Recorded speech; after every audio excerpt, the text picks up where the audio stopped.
আজকে তোমার কি ডে? No work Sunday. হ্যাঁ, নো ওয়ার্ক সানডে। কেন? ছদিন কাজ করে এমনি করে পাওয়া যায়। আজকে তোমার কি খেতে ইচ্ছা করছে? বাটার। এটা কি সত্যি বাটার হয়ে যাচ্ছে? গুড মর্নিং সবাইকে, চলে এলাম একটা নতুন ব্লগ নিয়ে। কেমন আছো সবাই? সকালবেলা চিয়া সিড এই বাদামটা আমি প্রতিদিনই খাই। পোলিও খাওয়ানোর পর ওর মুডটা খারাপ হয়ে গেছে, তাই সবাই মিলে একটু প্যাম্পার করছি। আমার ঘরের অবস্থা বেহাল হয়ে আছে, এটা আমাকে তাড়াতাড়ি এখন ঠিক করতে হবে। শেষ সব, এদিকে বিছানা রোদে দেওয়া আছে। সকাল সকাল ব্রেকফাস্ট করে নিলাম। নিচে এসে দেখলাম দাদাই মাটনটা রান্না করছে, তাহলে ভালোই হলো। আজকে মাংসটা রবিবার দুপুরে বানিয়ে নিচ্ছি আমরা। ছুটির দিন তাই একটু রান্না বান্নার দিকে হাত দিয়েছি আজকে। রোজ তো কলি করে, আজকে আমরা একটু হেল্প করছি কলিকে একটু রেস্ট করতে দিচ্ছি। ঠিক আছে, দই দিয়ে দিলাম, মাংসটা একটু ম্যারিনেট করে নেবো আমরা। দই আর কি দিয়েছো? দই দিয়েছি, তারপরে আদা দিয়েছি, রসুন দিয়েছি, আমাদেরকে দিতে হচ্ছে একটু। দিয়েছি হচ্ছে আদা, দিয়েছি রসুন, একটু জিরা, সব বাটা, ঠিক আছে, দিয়ে আর একটু একটু মানে গরম মশলা একটু, আর তেল আর দইটা স্পেশালি দিয়েছি, মাংসটা নরম রাখবে এবং একটা সুস্বাদু মাংস তৈরি হবে। সব মশলা দেওয়ার পর মনে পড়েছে লঙ্কার গুঁড়ো আর মিট মশলা দেওয়া হয়নি, তাই আবার তৃতীয়বার ওটা মিলিয়ে নিচ্ছে। আজকে তাহলে দেখা যাক কেমন হয় মাংসটা।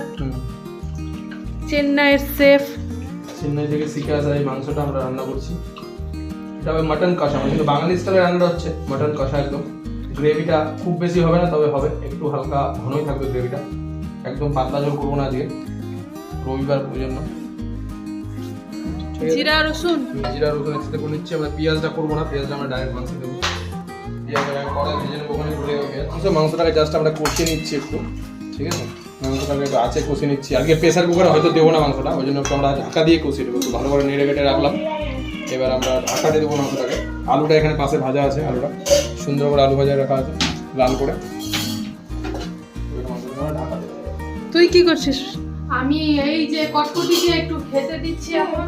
একে তো সানডে, উপর থেকে আবার কোনো রান্নাও নেই, তাই ভাবলাম নিজের গাড়িটা এবং সাইকেলটাকে আজকে ভালো করে ধুয়ে পরিষ্কার করে নিই। এইগুলো জানো তো করাই হয় না আমার।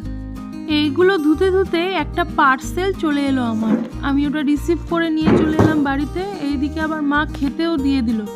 দারুণ হয়েছিল মাটনটা, খেতে খেতেই রিভিউ দিয়ে দিয়েছিলাম, খুব ভালো হয়েছে মাটনটা।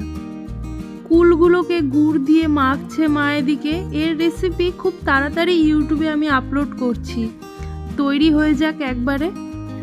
মাটন খাওয়ার পর একটা ভাত ঘুম দেওয়ার পর দেখলাম বাবা এদিকে গান করছে সন্ধ্যার সময়।